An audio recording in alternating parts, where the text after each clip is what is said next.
జరగబోయేటువంటి వచ్చే వారం జరగబోయేటువంటి డిసెంబర్ 25 నాడు 29 నాడు ఆదివారం రోజు జరిగేటువంటి ప్రోగ్రాం గురించి విద్యార్థులు మా దగ్గరికి వచ్చి మనం ఈ విధంగా గెట్ టుగెదర్ చేస్తున్నాం, దానికి ఎలాంటి ప్రోగ్రాం వేసుకోవాలి ఏంటన్నటువంటి మాతో డిస్కషన్ చేయడం జరిగింది.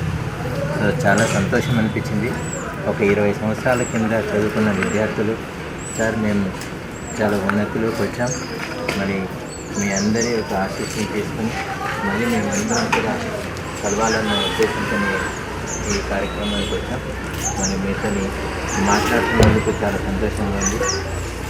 మేము కూడా మంచి ఉన్నతి జరిగినాం కాబట్టి మేము మా 20 సంవత్సరాలలో మా ఉన్నతి గురించి మా ఉపాధ్యాయులకి వివరిస్తూ మళ్ళీ ఈ కార్యక్రమాన్ని జరగబోయే కార్యక్రమాన్ని చాలా విజయవంతంగా సంతోషంగా